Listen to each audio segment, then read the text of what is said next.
Dan saat ini pemirsa kita sudah terhubung bersama dengan jurnalis Metro TV, ada Amfrezer dari Padang Panjang, Sumatera Barat. Selamat siang Amfrezer. Amfrezer, bisa Anda jelaskan kembali bagaimana kondisi di sana dan apakah proses evakuasi terhadap korban ini masih berlangsung? Ya, selamat siang Andro. Saat ini di Kota Padang Panjang, tepatnya di tempat saya berdiri ini adalah posko untuk pengungsi yang berada di kejadian jembatan kembar batas Kota Padang Panjang dengan tanah datar. Nah, semula di posko ini hanya menampung 68 orang pengungsi.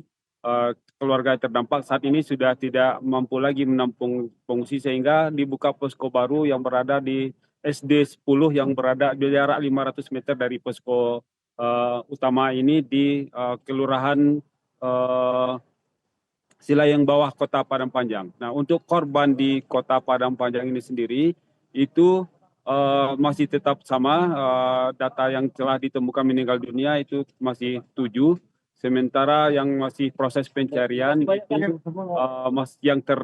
disampaikan kepada petugas itu baru 40 orang, sementara banyak warga lainnya yang tidak dilaporkan kepada petugas atas kehilangan anggota keluarga mereka. Nah, tentu saja petugas dari posko mengharapkan adanya laporan dari masyarakat yang terutama yang anggota keluarganya melintasi kawasan Padang Panjang pada hari Kamis siang. Nah, untuk Kabupaten Agam ini dapat kita informasikan ada data terbaru bahwa di daerah Kecamatan Pelambayan tadi pagi kita sampaikan 11 orang korban yang meninggal dunia ditemukan dan siang ini ditemukan lagi 2 orang korban dan 2 diantaranya adalah balita. Jadi total jumlah korban meninggal dunia akibat longsor yang terjadi di Kecamatan Pelambayan ini mencapai 13 orang. Saat ini seluruh korban itu telah dibawa dan dievakuasi ke puskesmas terdekat dan saat ini masih menunggu anggota keluarga mereka untuk diproses identifikasi karena petugas puskesmas tidak mengetahui satu persatu anggota keluarga atau korban yang ditemukan. Itu data terbaru terhadap jumlah korban yang ada di Kabupaten Agam.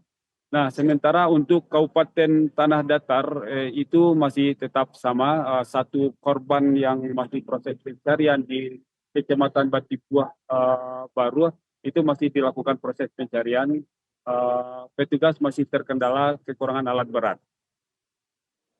Andro. Amfrezer, kemudian ada berapa jumlah posko di sana dan apakah juga bantuan ini sudah diserahkan kepada para korban?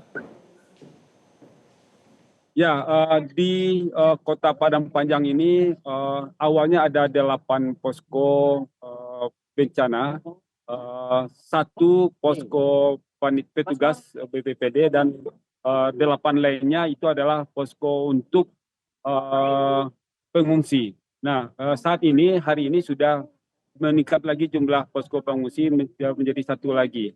Nah, untuk bantuan yang sampai ke posko tempat saya berdiri ini dari pagi sampai saat ini selalu berdatangan bantuan-bantuan dari relawan masyarakat setempat. Kalau bantuan dari pusat atau dari Kota Padang, BPNPB Padang ini belum sampai ke sini karena masih belum bisa melewati jalur yang terputus oleh banjir bandang baik yang terjadi di jembatan kembar batas Kota Padang Panjang dengan tanah datar maupun di Malibo Anai yang jalan yang juga terban tadi pagi kembali putus oleh arus sungai yang berhulu dari Gunung Merapi dan Gunung Singgalang.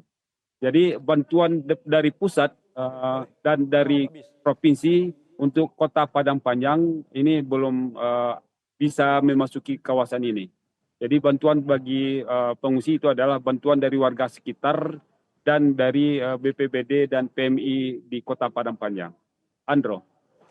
Amfrezer, tadi Anda sempat menjelaskan terkait dengan jembatan kembar yang masih tertutup material longsoran begitu. Bagaimana proses evakuasi hingga siang hari ini? Apakah jalur ini sudah kembali dibuka? Ya, tadi pagi sudah kembali dilakukan, kemarin hanya menggunakan 1 alat berat dan pagi hari ini sudah 2 alat berat digunakan untuk membersih material tersebut. Nah, namun karena cuaca masih cukup hujan masih cukup tinggi, jadi aktivitas untuk evakuasi material longsor di Jembatan Kembar itu belum maksimal. Namun warga yang berada di balik jembatan itu yang semalam mengungsi sudah bisa melewati dengan jalan kaki melewati material-material tersebut dan seluruh yang diselamatkan di lokasi ini sudah sampai di lokasi tempat posko pengungsi saat ini. Nah, sementara warga yang kemungkinan tertimbun di dalam material ini belum berhasil ditemukan. Kendala yang ditemukan adalah selain kondisi cuaca, juga banyaknya material longsor yang menimbul badan jalan ini serta keterbatasan alat berat untuk membuka akses jalur ini. Jadi hanya ada 2 alat berat yang bisa mengerjakan mengevakuasi material-material dari banjir bandang ini. Andro.